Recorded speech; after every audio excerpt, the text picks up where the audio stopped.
노를 품는 자와 사귀지 말며, 이런 제목으로 하나님 말씀을 전하겠습니다. 22절과 23절에 너는 비천한 자를 그가 비천하다는 이유로 강탈하지 않을 것이다. 그리고 너는 성문에서 가난한 자를 짓누르지 않을 것이다. 왜냐하면 여호와께서는 그들의 소송을 판결하시고 그들을 약탈하는 자들의 생명을 약탈할 것이기 때문이다. 이렇게 기록이 되어 있습니다. 한글 성경에 약한 자라고 되어 있죠.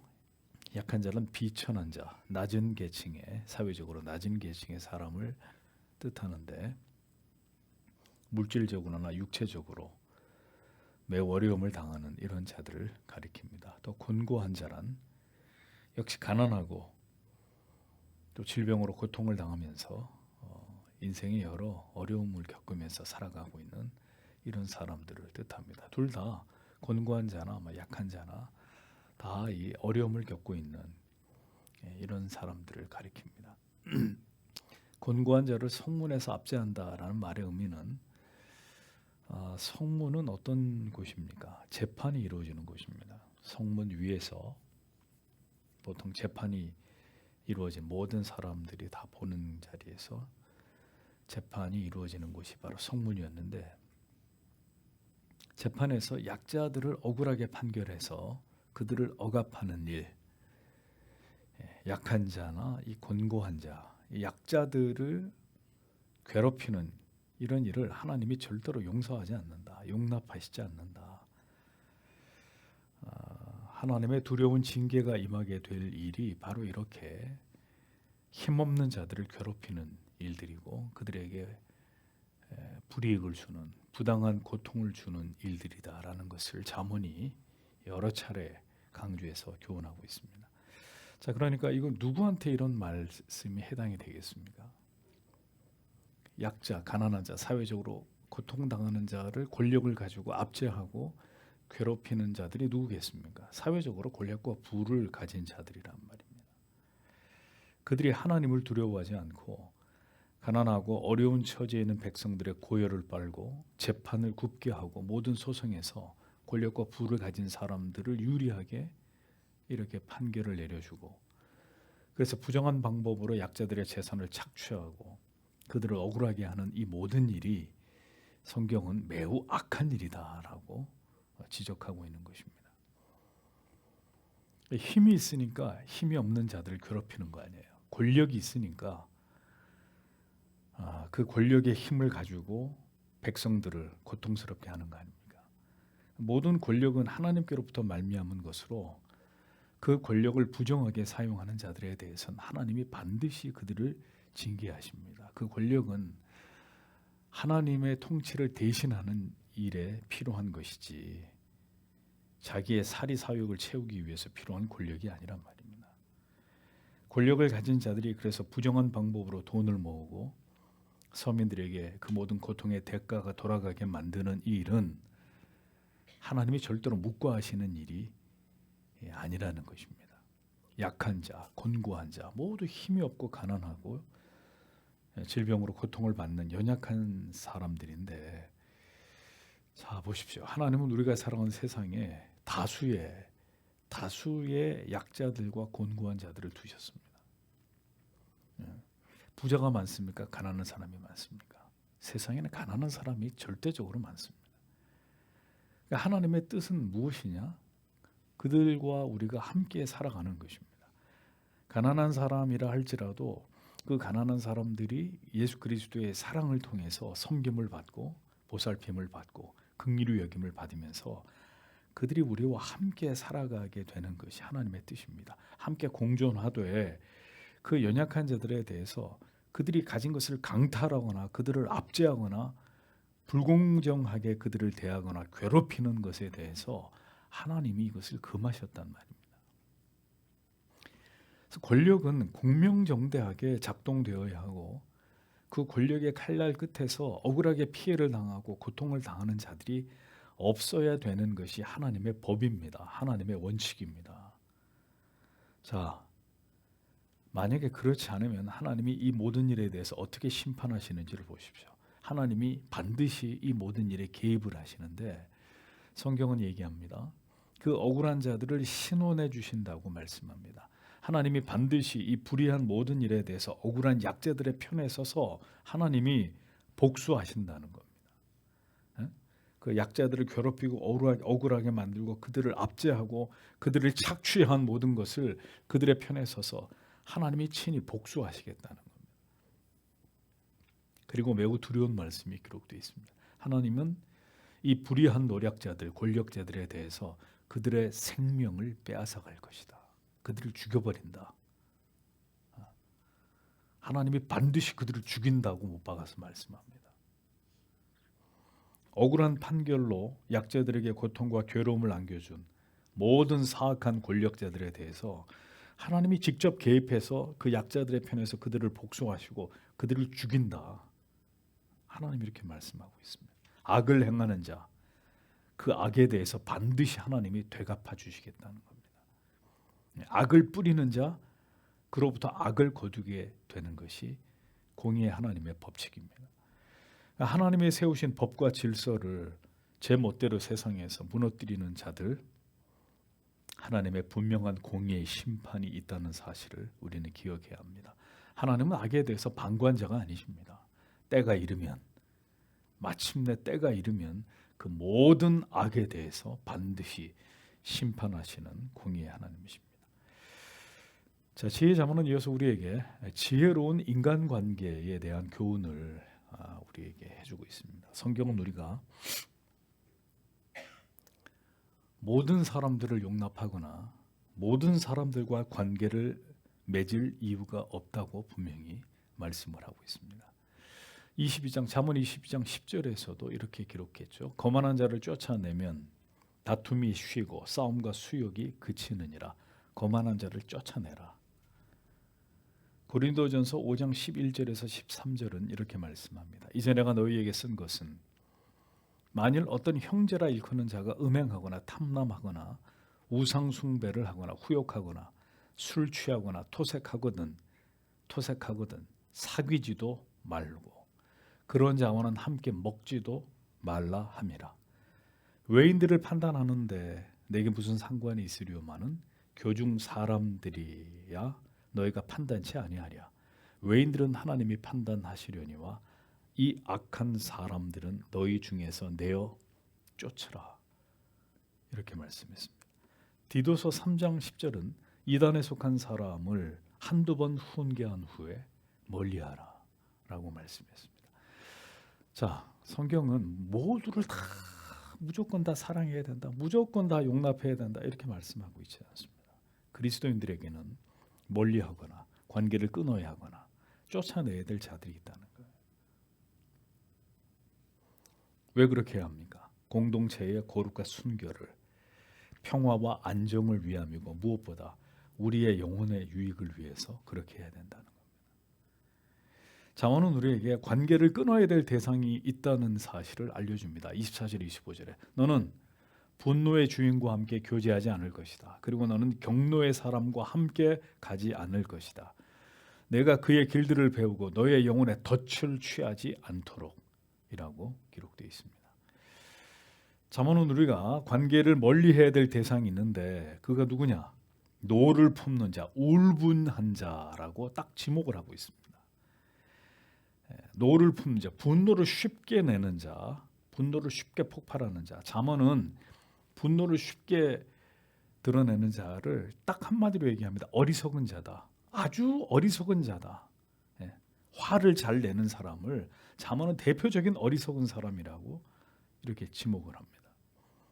쉽게 분노를 내는 사람은 자기 영혼을 지극히 가볍게 여기는 자이고 신중함이 결여된 자이고 하나님을 막 보는 자란 말입니다. 쉽게 화를 내는 사람, 하나님의 눈을 우습게 여기는 사람이란 말입니다. 분노가 쌓이는 거, 왜 분노가 쌓이죠? 그 분노를 지혜롭게 해소할 수 있는 능력이 없는 어린아이 같은 사람이라는 걸 보여주는 거예요. 분노는 누구에게나 다 생깁니다. 근데 그 분노가 쌓이고 분노를 자주 폭발하는 사람은 어린아이 같은 사람이라는 얘기. 그 분노가 해결이 안 되는 사람이라는 거예요. 분노를 해결할 수 있는 지혜도 없고 명철도 없고 하나님을 찾지도 않고 제 멋대로 살려고 하는 사람이기 때문에 자주 그렇게 화를 내고 부끄러운지도 모르고 그렇게 살아가는 것이라는 겁니다. 왜 쉽게 분노하는 것일까요? 어떤 사람이 왜 자꾸 이렇게 쉽게 분노할까요? 이미 그 사람의 마음이 분노가 폭발할 수 있는 모든 준비가 다 돼 있기 때문에 그렇습니다. 즉 분노의 양이 이미 이 아구까지 차가지고 넘치는 지경, 이 뚜껑이 열려가지고 이게 넘치는 지경이 됐기 때문에 그는 쉽게 분노하는 사람이 될 수밖에 없는 것입니다. 이 분노의 수치가 이렇게 낮으면 저 밑바닥이면 쉽게 분노하지 않겠죠. 쉽게 말하면 여기까지 찼다는 얘기예요. 여기까지 찼으니까 어떤 자극만 오면 그냥 곧바로 이 분노가 터져 나오는 거죠. 분노의 양이 가득 찼다는 얘기입니다. 자, 그러면 그 사람은 왜 그렇게 분노가 쌓이게 된 것일까요? 인간은 모두 이 세상에 인간이 태어나는 목적을 세상 사람들은 뭐라고 얘기합니까? 인간이 왜 존재하느냐? 인간이 존재하는 목적이 뭐죠? 세상 사람들은 뭐라고 얘기해요? 행복하기 위해서 존재한다. 인간은 모두 그러니까 사랑받고 싶고 용납받고 싶고 존중받고 싶고 무시당하지 않고 싶고 외롭지 않고 싶은 속성들이 있습니다. 타락한 인간은 이 세상에 태어나면서 모두 이렇게 사랑을 받고 주목받고 싶고 이렇게 존중받고 대우받고 지독하게 고독한 거 너무너무 싫고 이런 속성을 가지고 태어납니다. 그런데 어떤 환경 속에서 이런 욕구들이 대부분 채워지지 않게 되고 이 욕망이 충분히 만족되지 않을 때 타락한 인간은 점점 더 그 마음속에 뭘 쌓아가게 되느냐? 분노를 쌓아가게 되는 거예요.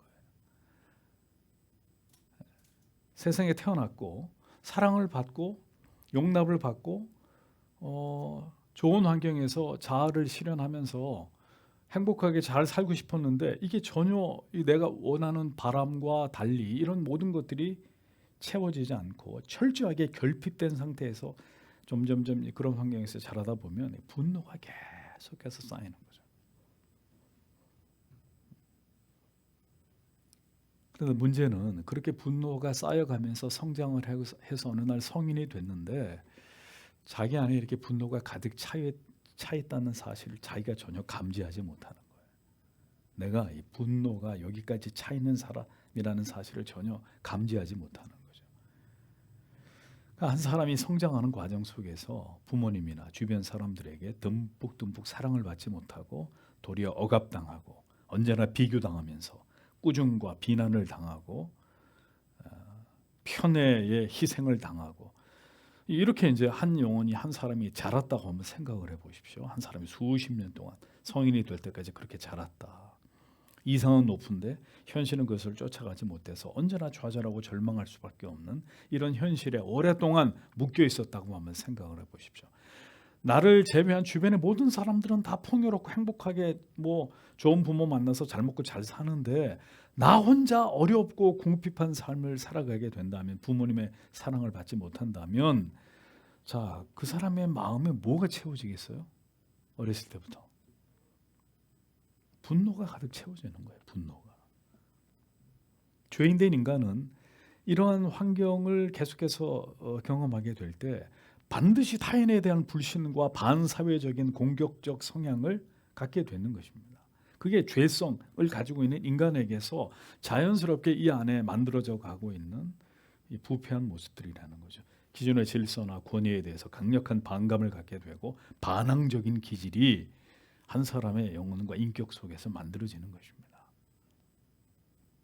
계속해서 억압당하고 그것이 모두 외부의 문제 때문이라고 얘기해 될 경우에 그에게는 분노와 울분만이 쌓이고 쌓이는 거예요. 그래서 이제 특정한 어떤 대상이나 특정한 어떤 문제 혹은 나의 자존심을 건드리는 문제에 대해서 그냥 폭발해 버리는 거죠. 그냥 참지 못하고 울분, 해모트라는 말인데 열, 분노, 경노라는 뜻을 가지고 있습니다. 나를 힘들게 하는 사람, 나를 공격하는 사람, 안 그래도 내 인생이 가장 불쌍한데 나를 건드리는 세상 그리고 어떤 대상이든지 간에 용서할 수가 없는 거죠. 분노가 폭발하는 거예요. 모두가 미운 거예요. 그냥 미운 거예요. 나를 힘들게 하는 모든 사람들이 이 세상이 싫은 거예요.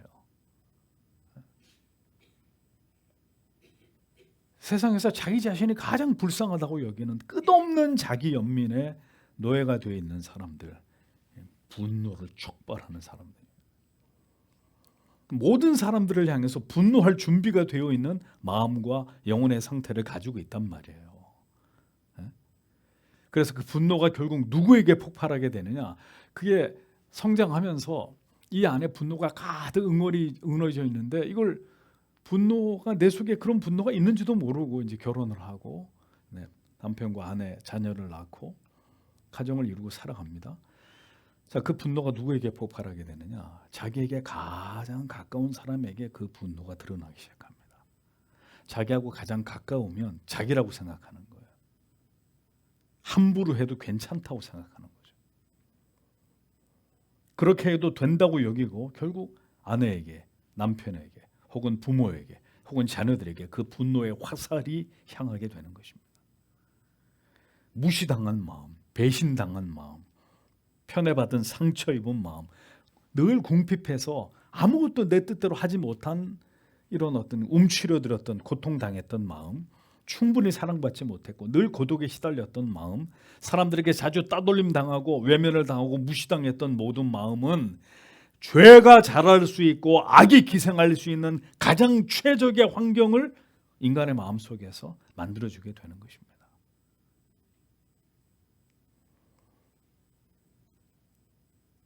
그래서 예수를 믿어서 그것을 끊임없이 하나님의 사랑으로 상쇄시키면서 그것을 버리고 그리스도를 닮아가려고 어렸을 때부터 부단히 그렇게 신앙의 힘으로 이것을 잘 극복하면서 이것을 순화시킨 사람의 영혼이라면 상관이 없는데 예수를 믿지도 않았고 교회를 다녔지만 그런 내면에 있어서의 어떤 성령의 치유도 없었고 그냥 형식적인 종교 생활했고 그럼 어떻게 돼요?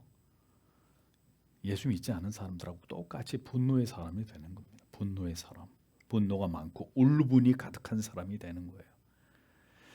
자, 그러니까 성도 여러분, 우리에게 첫 번째로 필요한 것은 내가 그런 사람, 그럴 수 있는 사람이라는 걸 인정해야 됩니다. 나는 절대로 분노의 사람이 아니야. 왜 나를 그런 식으로 봐? 나는 그런 사람이 아니라고. 그렇게 부정할 게 아니라 아하, 그럴 수 있겠구나. 내가 분노의 사람일 수 있겠구나. 내가 울분이 가득 차 있는 사람일 수 있겠구나. 그렇게 생각해. 자기를 인정하는 것에서부터 시작해야 됩니다. 아니 그게 어려우면 여러분 가족들에게 가까운 지인들에게 물어보세요. 여보시오. 내가 분노의 지수가 높은 사람입니까? 낮은 사람입니까? 내 주위에 있는 가까운 사람들에게 물어보세요. 만약에 분노의 지수가 높은 사람 같으면 뭐 주변에 그 얘기해 줄 사람도 몇 명 남아 있지 않겠지만 물어보라면 객관적으로 내가 어떤 사람이냐고. 그래 자신이 그러하다는 걸 하나님 앞에서 인정해. 아 이게 내가 가지고 있는 죄성이구나. 쓴 뿌리구나 이게. 내 자신에게 분노와 증오심이 자기 연민이 가득하다는 것을 기꺼이 인정하고 받아들이는 게 중요하다는 것입니다. 그러니까 자기를 올바로 인식할 수 있어야 하나님 앞에서 그 자신의 변화를 위해서 진지하게 하나님 앞에 은혜를 구할 게 아니에요. 나는 그런 사람이 자꾸 아니라 그러면 그 사람이 그것으로부터 회복되고 벗어나는데 더 시간이 걸릴 따름이란 말입니다. 자꾸 아니라고 하면은 모든 사람이 당신은 분노의 사람이라고 알고 있는데도 나는 절대 그렇지 않다고 계속 그렇게 부인하면 거기서 더 빠져나올 길은 요원해지는 것입니다. 인정하고 받아들이는 게 중요합니다. 그 다음에 하나님의 은혜를 구해야 합니다. 하나님의 은혜의 치유가 있어야 합니다.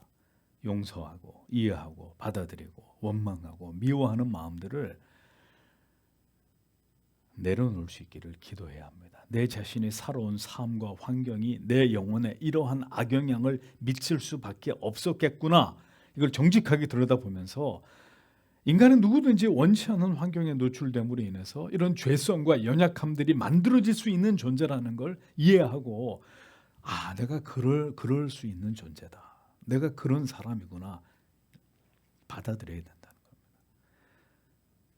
그러면 그리고 주님 앞에 무릎을 꿇으면 우리 안에 이 응어려진 마음들을 주님께서 만지기 시작합니다. 하나님의 사랑을 부어서 그것을 모두 다 녹여내고 나로 인해서 상처받았을 사람들에게 진실되게 사과하고 용서를 구할 마음을 하나님이 주신단 말이죠.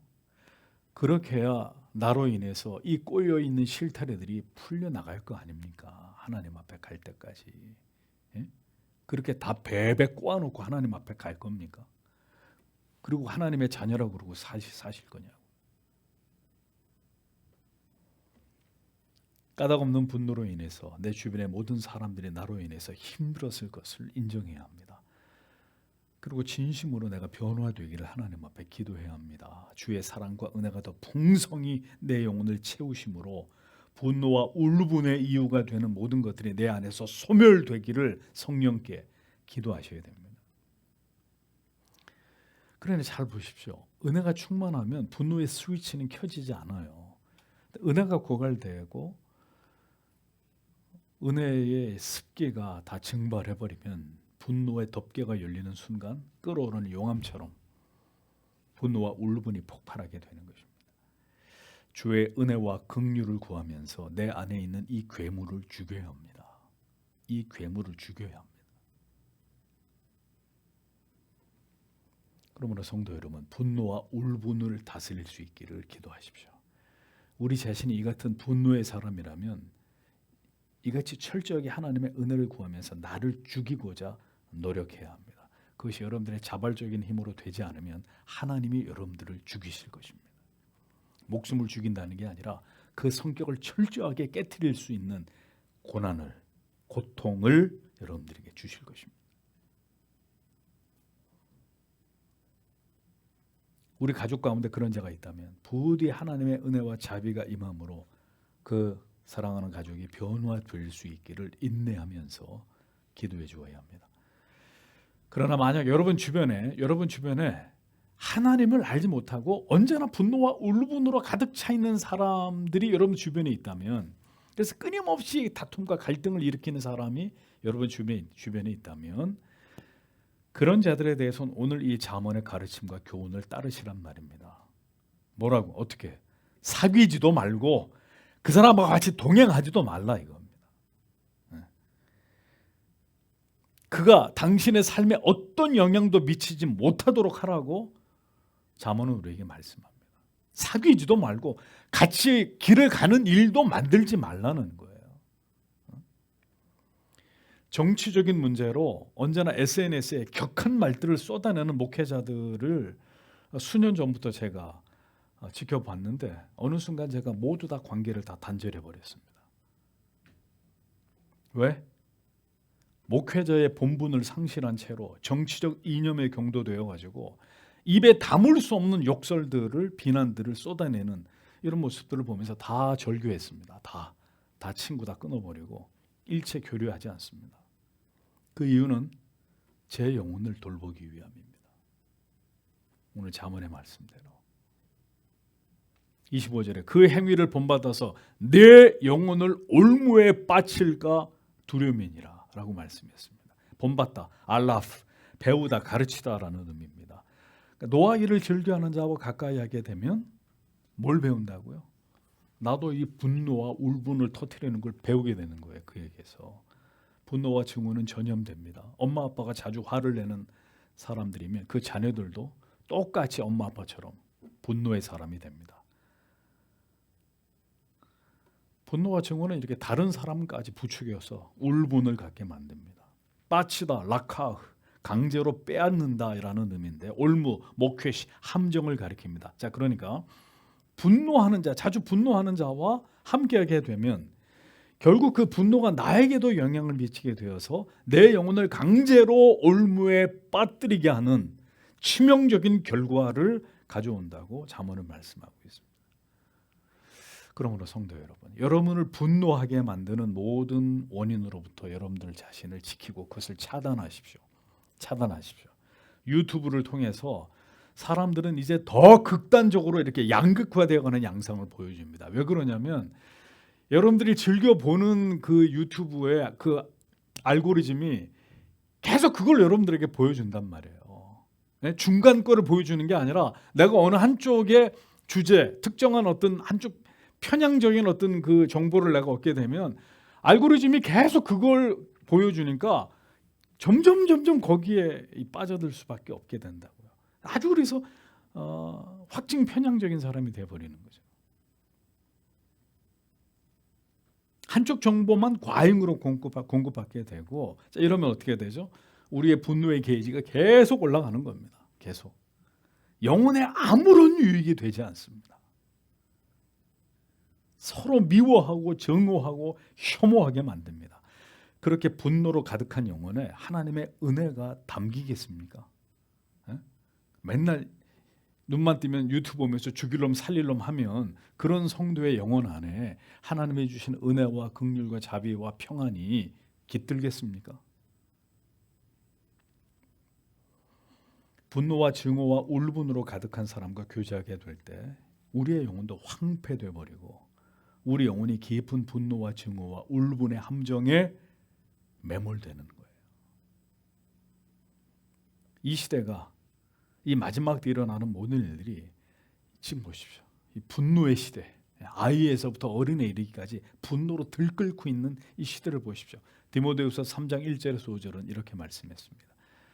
내가 이것을 알라. 말세에 고통당하는 때가 이르리니 사람들은 자기를 사랑하며 돈을 사랑하며 자긍하며 교만하며 회방하며 부모를 거역하며 감사치 아니하며 거룩하지 아니하며 무정하며 원통함을 풀지 아니하며 참소하며 절제하지 못하며 사나우며 선한 것을 좋아 아니하며 배반하여 팔며 조급하며 자고하며 쾌락을 사랑하기를 하나님이 사랑하는 것보다 더하며 경건의 모양은 있으나 경건의 능력을 부인하는 자니 중요한 말씀. 이 같은 자들에게서 내가 돌아서라.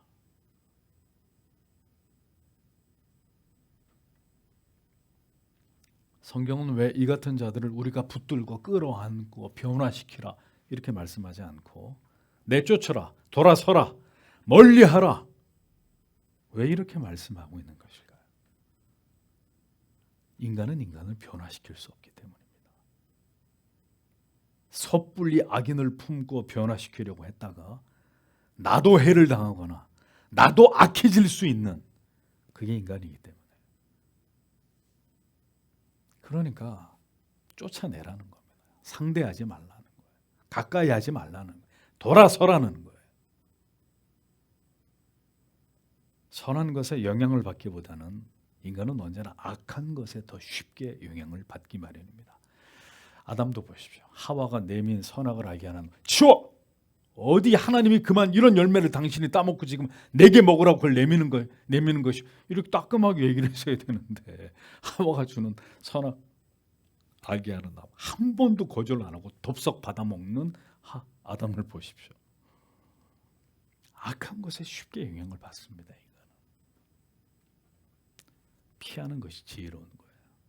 피하는 것이, 안 보는 것이, 가까이 안 하는 것이, 안 만나는 것이. 노를 품는 자, 울분으로 가득한 자와는 사귀지 말고 동행하지 않는 길이 우리의 영혼을 지키는 첩경입니다. 마지막 때에 우리 영혼을 지키기 위해서 우리가 보는 것, 듣는 것, 만나는 사람까지도 우리는 선별할 필요가 있습니다. 왜? 우리 영혼을 지켜야 되기 때문에.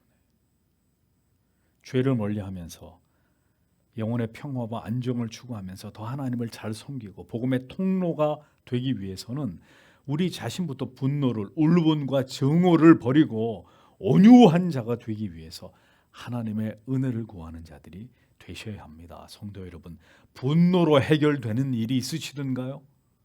예? 분노를, 증오를 퍼부어가지고 문제가 해결되던 적이 있습니까? 더 분열의 골만 깊어지고 갈등과 상처만 더 커질 뿐입니다. 부디 우리 자신을 정직하게 들여다보아서 먼저는 하나님 앞에 우리 자신에게서 그런 요소가 있다면 주여 이것을 깨뜨려 주옵소서. 이 부끄러움과 이 수치됨을 성령여 부디 태워주시고 주님처럼 온유한 자, 이 분노와 화를 잠재울 수 있는 더 크신 은혜를 하나님 앞에 구하면서 여러분 우리 자신을 다스릴 수 있기를 하나님 앞에 기도해야 합니다. 내가 변하지 않으면 아무것도 변하지 않습니다. 나는 변하려고 하지 않으면서 다른 사람을 자꾸 바꾸려고 합니다. 나를 변화시켜 주시고 모든 나의 환경과 사람을 하나님께서 정리해 주셔서 우리가 더 온유한 마음으로 평안한 마음으로 하나님만을 위한 삶을 복음의 가치를 지키는 그 삶만을 하나님 앞에 살아가기 위해 최선을 다할 수 있도록 우리의 가정과 교회가 하나님 앞에 더 은혜를 구하고 하나님이 주시는 평강을 지킬 수 있는 공동체가 될 수 있기를 성도 여러분 오늘도 하나님 앞에 기도하시길 바랍니다. 악한 사탄 마귀가 어떻게 해서든 이 마지막 때에 우리의 가정을 파괴하고 하나님의 교회를 이간하여 찢어 놓으려고 하는 일들을 멈추지 않으려고 합니다. 멈추지 않습니다. 오늘도 이 말씀을 기억하면서 하나님 우리에게 은혜를 베풀어 주시옵소서. 지혜롭고 명철한 그리스도인이 되어서 이 하나님의 말씀을 따라서 우리의 가정과 교회를 잘 지켜나가도록 은혜 주시기를 다 함께 기도하고